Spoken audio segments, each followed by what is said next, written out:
बचन बाबूजी महाराज भाग तीसरा। बचन 15। आगरा 25 मार्च सन 1938। अर्थ शब्द अघन मास। आया मास अघन अब छठा, अघ की हान हुई मल घटा।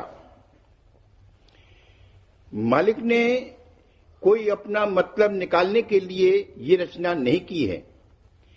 उसका अपना कोई मतलब न था। वो तो हमेशा से उन्मुन अवस्था में है। इस दुख सुख की रचना में सूरत को भेजा तो इसमें इसी यानी सूरत का फायदा मुतसव्वर था। असल में बेहोशी के आलम से होश में लाने के लिए रचना की गई। जहां तक ये कैफियत थी कि गिलाफ में कम चेतन तो जरूर था, मगर समूह बन बनकर रचना होने में बहिर्मुखता यानी बाहर मुख शक्ति जहूर में नहीं आई। वहां तक केवल प्रेम के आकर्षण में आकर्षित होकर चैतन्य का समूह बनता गया और प्रेम की रचना यानी दयाल देश की रचना हुई।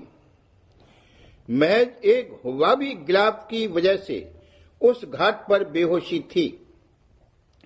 विशेष चैतन्य पर कम चैतन्य का होना ही उसके लिए गिलाफ है। प्रेम आकर्षण से अंदर का चैतन्य जिसमें कि ज्यादा ताकत समूह बनाने की थी, ज्यादा और दूर तक खिंचा और उसका गिलाफ जो कम चैतन्य था कम खिंचा यानी छूट गया। वो नीचे की सुरतों की देही बन गया। इस तरह समूह बनते बनते जब गिलाफ में इस कदर कमी चैतन्यता की आ गई और कमी के साथ बहिर्मुखता आ गई कि वो न सिर्फ न खिंच सके बल्कि टूट जाए, जो कि मंजूर नहीं, तब इस बात की जरूरत हुई कि वो नीचे उतारा जाए और बाहर निकाला जाए, क्योंकि वो वहां होश में नहीं रह सकता था। यहां से दूसरी रीति से रचना हुई जो कि काल की रचना है। वे सूरतें जिनको नीचे उतरना पड़ा उस जगह आकर ठहरी जहां वे गिलाफ में बैठकर कार्रवाई कर सकें। प्रेम आकर्षण में आकर्षित होकर होश में आने में जो चीज माना होती थी वो नीचे अपने घाट पर आकर खुली और उसमें सूरत बरतने लगी। इसकी जरूरत इस वास्ते हुई कि जब वो खुले और उसमें ये बरते तब वो खारिज हो।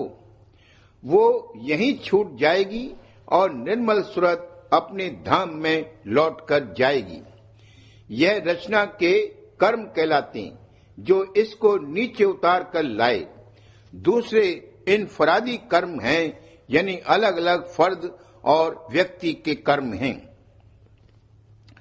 अलग अलग चाहों के गिलाफों के बमुजिब यानी इनफरादी कर्मों के मुताबिक सब अपनी अपनी अलग कार्रवाई करने लगे। इसमें हर एक को आजादी है, जैसी जिसकी हैसियत हो और जो पूंजी उसके पास हो उसके हिसाब से वो जो चाहे सो करे। मालिक मुखिल नहीं होता क्योंकि उससे कोई फायदा नहीं होगा। अगर हो सकता होता तो मालिक वहीं इससे जो चाहता न मनवा और करवा लेता। नीचे उतारने की जरूरत ही क्या होती। मगर इस आजादी के साथ साथ अंतर के अंतर्गत गुप्त रीति से मालिक की मौज भी अपना काम कर रही, और वो ये है कि जो चीज इसको वहां बेहोश किए हुए थी वो जल्द से जल्द खारिज हो और ये पूरा होश हासिल करे। ये मौज की ही संभाल है कि ये बेलगाम नीचे उतरता नहीं चला जाता है। जहां तक जरूरत है वहीं तक उतरता है, फिर चढ़ता है, फिर उतरता है। इस तरह होते होते कुदरत के कायदे से जब कर्म कट लेंगी और सिर्फ शेष बाकी रह जावेगा, तब सूरत के तन और मन से न्यारी होने और सच्चे परमार्थ कमाने का वक्त आवेगा। परमार्थ में कई भेद हैं। एक पिंड का परमार्थ है, दूसरा ब्रह्मांड का परमार्थ है और तीसरा सत देश का परमार्थ है। अगर पिंड के परमार्थ का भाग जागा होगा तो उसी दर्जे का परमार्थ इसको मिलेगा और उसी की कार्रवाई ये कर भी सकता है। इस परमार्थ में भी सूरत न्यारी होती है, मगर नीचे के घाट के मन से, और जो रूप निकलता है वो भी सूरत का न्यारा और असली रूप नहीं होता, बल्कि ऊपर के घाट के किसी कदर शुद्ध मन का ही रूप होता है, जिसमें सूरत समाई हुई होती। इसी तरह ब्रह्मांडी परमार्थ में सूरत नीचे के शुद्ध मन के रूप को छोड़ती और जो रूप निकलता है वो भी सूरत का न्यारा और असली रूप नहीं होता, बल्कि ब्रह्मांडी मन से मिला हुआ रूप होता है। कहने का मतलब ये है कि इन परमार्थों में सूरत मन से कतई तौर पर न्यारी नहीं होती। सूरत मन में धसी हुई रहती और जो रूप बरामद होता है वो कोई न कोई मन ही का रूप लिए हुए होता है। निर्मल सूरत का पिंड और ब्रह्मांड में पता नहीं होता। सत देश के परमार्थ में सूरत तन और मन से बिल्कुल न्यारी होती और यही संत मत है। जब पिंड और ब्रह्मांड के परमार्थ की कुल कार्रवाइयां हो चुकी तब कलयुग में संत मत प्रकट हुआ। कुदरत के कायदे से कर्म करते करते जब उनका सोच टूट जाए तब सत्संग का अधिकार प्राप्त होगा। मनुष्य शरीर मध्य का चोला है, इसमें बहुत बार आ चुका है, मगर संत समागम नहीं हुआ। अब जब कर्म इतने दर्जे में कट गए कि उनका सोच टूट गया तब मनुष्य शरीर भी मिला और संत भी मिले। ये निज मध्य में आना है। हर एक चीज का सोत होता है जहां से उसकी कार्रवाई की ताकत आती। इसी तरह कर्मों के सोत में से बराबर धार आ रही। जब वो सोत टूटे तब कर्मों का दफ्तर खत्म हो। फिर भी जो शेष कर्म रहते हैं वे बहुत होते हैं, मगर आसानी से कट जावेंगे। काल और कर्म के सोत सब कट जावेंगे। मालिक दयाल का सोत कभी नहीं टूटेगा, वो अविनाशी है। अंतर के अंतर्गत सूरत कभी भी अपने सोच से न अलग हुई है न टूटी है। अंतर के अंतर्गत वो जुड़ी हुई है। काल कर्म के सोच का टूटना अघ की हानि होना है। सोच टूटा तो अघ की हानि हो गई और ये अघन मास का आना है। मन हुआ निर्मल, चित्त हुआ निश्चल, काम क्रोध गए इंद्रिय निष्फल। जब अघ की हानि हुई तो मन निर्मल हो गया और तभी चित्त भी निश्चल हुआ।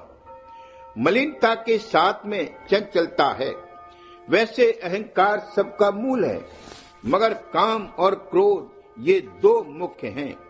किसी चीज की कामना यानी इच्छा ही काम है और उस चीज को इकट्ठा करके रखना लोभ है।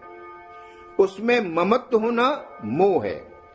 उसमें कोई विघन हो तो क्रोध और विरोध और ईर्ष्या उत्पन्न होती। काल काम और क्रोध के तीरों द्वारा जीवों को मारता है और दुख देता है, मगर अब जबकि सूरत जागी और संत समागम होकर सत्संग में लगी, काल के तीर थोथे और तुक्के होने लगे, यानी काम और क्रोध अब निष्फल हो गए। धरन छोड़ सुर चढ़ी आकाशा, शब्द पाए आई महाकाशा। नीचे के 3 चक्र धरन हैं, उनमें बर्तना पशुवत है, उनके ऊपर नर है और सुर है, मनाकाश है, पिंड के परे चिदाकाश और फिर महाकाश है। धरण को त्याग कर सुर्त आकाश में आई और वहां से शब्द द्वारा महाकाश में पहुंची। शब्द संग नित करे बिलासा, देखे अचरज बिमल तमाशा। अब शब्द के संग अचरज बिलास करती, पिंड के परे बिना शब्द के गति नहीं हो सकती है। छोड़ा ये घर पकड़ा वो घर, खोया जग को पाया सद्गुरु। जब ये घर छोड़ा तब वो घर मिला, बिना जग को खोए सद्गुरु नहीं मिल सकते। जब से सद्गुरु सरना लीना, सत्य नाम धुन घट में चीना। बिना कर्म कटे हुए सद्गुरु की शरण नहीं ले सकता है, और जब शरण लेगा तब अंतर में सत्य धार से मेला होगा। धन सद्गुरु धन उनकी संगत, जिन प्रताप पाई मैं यह गत। अब सद्गुरु और सत्संग की महिमा चित्त में समावेगी। कर सत्संग काज किया पूरा, पाप न से मनो खाया धतूरा। सत्संग करने से पूरा काम बनेगा। पाप पुण्य दो गए नसाई, भक्ति भाव जीव हृदय समाई। अभी तक तो यह हाल था कि शुभ कर्म करके शुभ फल पाता था, और नाकिस कर्म करके यहाँ के कायदे के मुआफिक उसकी सजा भोगता था। मगर अब शुभ और अशुभ कर्म दोनों नाश हो गए और चित्त में भाव भक्ति समाई। कर्म इस तरह नाश हो गए जैसे घास का ढेर चिंदगी लगाने से छिन में खाक हो जाता। शरण से कर्म कटेंगे, इसीलिए फरमाया है कि कर्म काटने की युक्ति ज्ञानियों के पास नहीं। अब ये सत्संग गुरु का पावे, हिल मिल चरण माह लिपटावे। ऊपर वर्णन की हुई हालत आ जाने पर जो सत्संग करेगा उसके द्वारा ये मुमकिन होगा कि यहां से हिलकर गुरु चरणों में लिपट सके। संसार की पकड़ को हिलाकर ढीला करे तब गुरु से मिल सकता है। चरण सेव चरणामृत पीवे, गुर प्रसादी खानित जीवे। अब प्रसादी और चरणामृत का आधार हो जाएगा, और तब ये हो सकता है कि जो खावे और पहने सो प्रसादी, पीवे सो चरणामृत, और चले फिरे सो परिक्रमा। जो चीज खाने को आई वो प्रसादी हो गई। वैसे अगर प्रसाद होगा तो खावेगा, वरना खावेगा ही नहीं। इससे पहले गुरु प्रसादी और गुरु चरणामृत से फायदा जरूर होगा, मगर उसका कोई प्रत्यक्ष असर इसको नहीं मालूम होगा। और ऊपर बयान किए हुए दर्जे पर पहुंचने के बाद इसको तत्काल असर मालूम होगा कि हमने चरणामृत और मुखामृत पिया और प्रसाद खाया, वरना कुछ पता ही नहीं चलेगा कि क्या खाया और क्या पिया। गुरु के चरणों के चरणामृत में या किसी आदमी के पांव धोए हुए पानी में या गाय के खुर धोए हुए पानी में या गाय के मूत्र में कुछ तमीज ही नहीं होगी। गाय का मूत्र भी तो लोग पीते हैं। दर्शन करे वचन पुन सुने, फिर सुन सुन नित मन में गुने। गुन गुन छाट ले उन सारा, सार धार तिस करे आहारा। कर आहार पुष्ट हुआ भाई, जग भो लाजब गई नसाई। जिसको तमीज है वही असल में दर्शन भी करेगा, वरना जैसे तस्वीर देखी वैसे ही सत्संग में भी दर्शन किए। इस तरह के दर्शनों से क्या असर हो सकता है। इसी तरह असल में वचन भी वही सुनेगा और सुनकर मन में गुनेगा, यानी मनन करेगा, और मनन करके उनका सार ग्रहण करेगा जो उसका आहार हो जावेगा।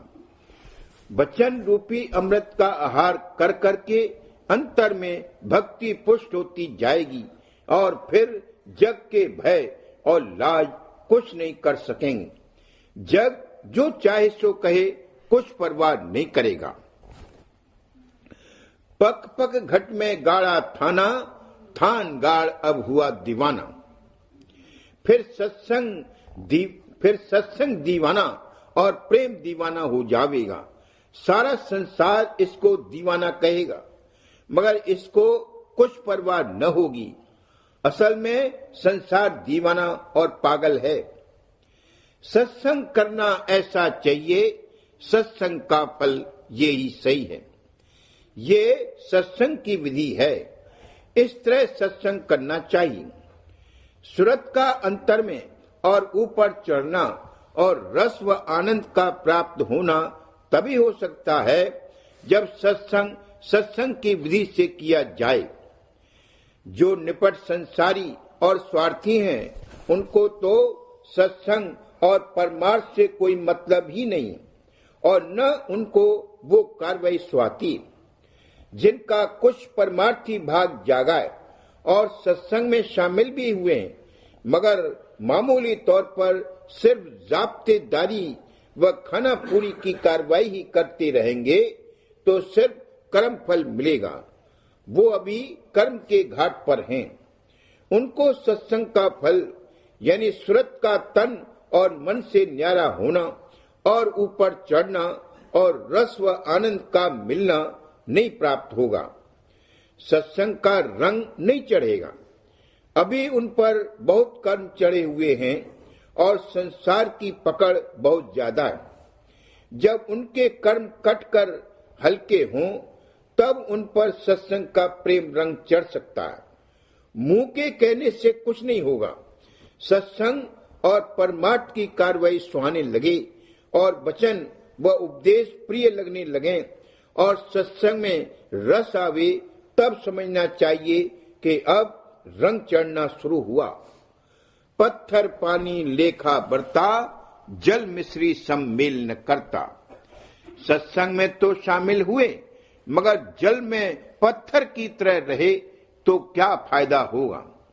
खैर, जल के बाहर के पत्थरों से फिर भी अच्छे हैं, मगर सत्संग में इस तरह से रल मिल जाना चाहिए जैसे जल में मिश्री घुलती है, तब सत्संग का प्रगट फल देखने में